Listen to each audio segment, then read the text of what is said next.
Salut à tous, bienvenue dans cette nouvelle vidéo. Donc depuis sa sortie, il y a environ 6 mois, la DJI Pocket 3 c'est vraiment devenue l'une des caméras que j'utilise le plus, alors que pourtant j'en ai pas mal. Que ce soit donc pour la réalisation de mes vidéos YouTube sur cette chaîne, ou alors tout simplement pour faire de la documentation de tous les jours et partager ça sur mes réseaux en bonne qualité. Et la raison elle est simple, c'est parce que ça va être une des rares caméras qui propose déjà un format de poche comme celui-là. Donc on va vraiment pouvoir l'avoir tout le temps avec nous sans trop s'encombrer, mais qui va aussi nous permettre d'avoir un capteur de 1 pouce qui va nous donner donc beaucoup de luminosité et aussi un stabilisateur qui est entièrement mécanique. Et ce combo, ça va faire que peu importe les conditions lumineuses, qu'on soit en intérieur, un jour où le ciel est assez voilé ou tout simplement la nuit, on va quand même avoir une qualité d'image qui est très bonne par rapport au format de cette caméra, contrairement par exemple aux GoPro qui elles vont être assez limitées en fonction des conditions lumineuses. Donc c'est vraiment le combo caméra de poche plus bonne qualité stabilisée qui va être un combo qui est assez rare à trouver. C'est pour ça que c'est une caméra que j'utilise énormément depuis que je l'ai achetée, parce que c'est juste assez simple de tout le temps l'avoir dans sa poche ou dans une sacoche avec moi. Et si jamais quand je suis à l'extérieur j'ai besoin de filmer quelque chose, j'ai tout le temps cette caméra sur moi. Et en quelques secondes, je commence à filmer des images qui vont être très belles et stabilisées. Mais donc bien évidemment, c'est une caméra qui vient aussi avec des défauts. Et les défauts vont pouvoir varier en fonction de l'utilisation que vous allez avoir de cette caméra. Mais pour moi, les deux plus gros défauts et les choses qui me freinent le plus par rapport à cette caméra, ça va être donc en premier sa fragilité. Donc comme il y a plein de parties qui sont mécaniques et qui sont amovibles, comme par exemple la partie du stabilisateur avec plusieurs moteurs à l'intérieur, ou alors la partie de l'écran qui va, elle, tourner à 90 degrés, toutes ces pièces amovibles vont être des points de fragilité de cette caméra, et donc elle va être beaucoup plus fragile qu'une caméra GoPro par exemple, qui est une brique. Et le deuxième défaut que moi je trouve à cette caméra, c'est que malgré le fait qu'elle soit en format de poche, quand on va vouloir l'utiliser pleinement, c'est-à-dire ne pas tout le temps la tenir dans sa main, et vouloir un petit peu varier les plans qu'on va faire avec cette caméra, on va vouloir l'accoupler avec des accessoires et ça va devenir une caméra qui n'est plus vraiment dans un format de poche, car quand on achète la Pocket 3, on va avoir dans le même pack la coque de protection rigide en plastique qui est assez pratique parce qu'on va pouvoir y ranger des filtres à l'intérieur. Donc ça c'est le premier accessoire qui vient avec et qui est fait pour protéger la caméra.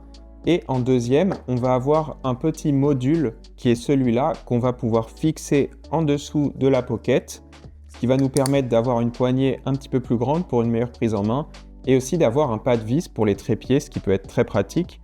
Et comme je vous disais, ne pas tout le temps faire des plans qui vont être filmés à la main. Et donc, si jamais on en a besoin, il est possible de fixer un petit trépied pliable comme celui-là pour pouvoir faire tenir sa caméra sur une surface plate.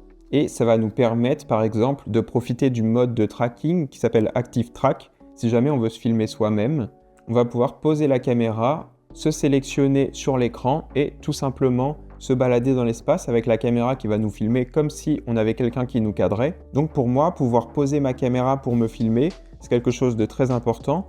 Donc par rapport à mon utilisation, il me faut quelque chose qui va servir de trépied parce que malheureusement la Pocket, c'est pas vraiment une caméra qu'on peut poser sur une surface plate comme une GoPro. Si on la pose comme ça va bloquer les moteurs donc on ne peut pas l'utiliser. Et si on la pose toute droite, vous voyez, c'est très instable parce qu'ils ont fait un dessous qui est un petit peu arrondi, sûrement pour que ça soit un petit peu plus agréable à tenir dans la main. Mais donc j'aurais vraiment pas confiance de poser ma caméra et il faut une surface qui soit totalement plate pour pouvoir la poser et se filmer soi-même de loin. Donc c'est pour ça que ces accessoires existent. Mais donc moi quand je sors avec cette caméra et que j'ai potentiellement envie d'aller filmer des plans, il faut que j'ai aussi le module plus le trépied pour pouvoir poser ma caméra si j'ai envie de varier mes plans. Et aussi bien sûr la coque de protection, comme je mets la caméra en général dans ma poche ou dans une sacoche ou dans un sac, je n'ai pas envie qu'elle s'abîme. Donc voilà, ça c'est le strict minimum pour quand j'ai envie d'aller filmer avec cette caméra. Et on voit qu'on se retrouve tout de suite avec quelque chose qui n'est plus du tout dans un format de poche. Alors bien sûr, on peut la démonter ici et on se retrouve avec ces deux pièces-là, mais ça fait quand même beaucoup à mettre dans une poche, sachant qu'en général, j'ai aussi mon téléphone, mes clés et d'autres objets. Et un autre problème avec tout ça, c'est que lorsque je suis en train de filmer, si jamais du coup je n'ai pas besoin de la coque, je la mets dans ma poche, mais au final, elle prend autant de place que si j'avais encore la caméra qui est dans ma poche. Donc c'est juste assez encombrant tout ça, je trouve, par rapport à ce que ça propose comme avantage. ça me fait un petit peu trop à prendre avec moi. Donc je ne sais pas si on peut encore appeler ça un format de poche. Et c'est pour ça que je fais cette vidéo, parce que du coup j'ai cherché tous les accessoires que je pouvais trouver qui peuvent m'aider à résoudre les problèmes que je viens de mentionner. Et je pense vraiment que récemment j'ai réussi à trouver ces accessoires. Donc je vais tout de suite vous les présenter. Donc on va commencer par l'accessoire le moins fun, ça va être cette coque de protection en plastique rigide, qui est dans un plastique qui est un petit peu transparent. C'est de la marque Sunny Life, donc cette vidéo n'est pas sponsorisée par la marque, mais c'est une marque que vous allez pouvoir trouver sur certains sites comme sur Amazon ou d'autres gros revendeurs. Ils ont des accessoires pour la Pocket 3 qui sont assez sympas et qui coûtent vraiment pas très cher. Donc je vais vous montrer comment cet accessoire fonctionne. On peut l'ouvrir comme ça sur le côté et on va pouvoir y poser la caméra. Si jamais on a un filtre ND, on peut quand même mettre la caméra dans la protection. Il faut juste que ça soit dans cette position-là pour que ça n'abîme pas le filtre. Et là, ça se clipse et comme vous pouvez le voir, la partie de l'écran va être totalement protégée. La partie du stabilisateur va être protégée même sur cet endroit-là, alors que dans la coque d'origine DJI, cette partie-là va être exposée. Et aussi, bien évidemment, l'objectif va être protégé.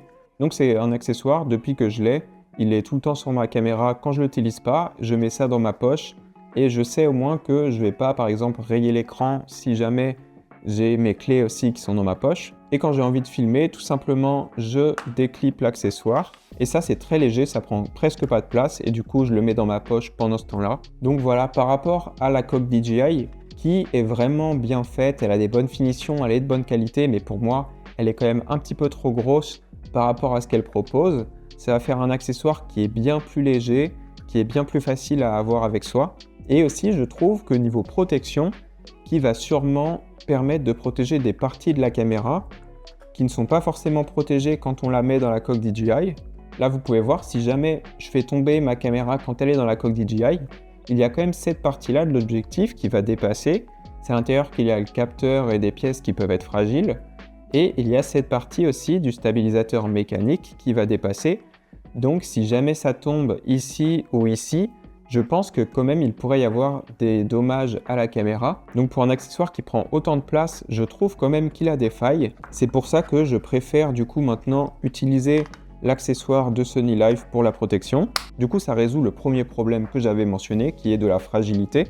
Et maintenant je vais vous présenter le deuxième accessoire qui est sûrement le plus fun des deux. Donc ça va être cette petite cage en plastique qui est aussi de la marque Sunny Life. Ça peut permettre de protéger un petit peu le corps de la caméra, même si c'est pas vraiment ça le but. Et donc cette pièce va nous permettre de pouvoir utiliser sa caméra comme si elle était sur un trépied.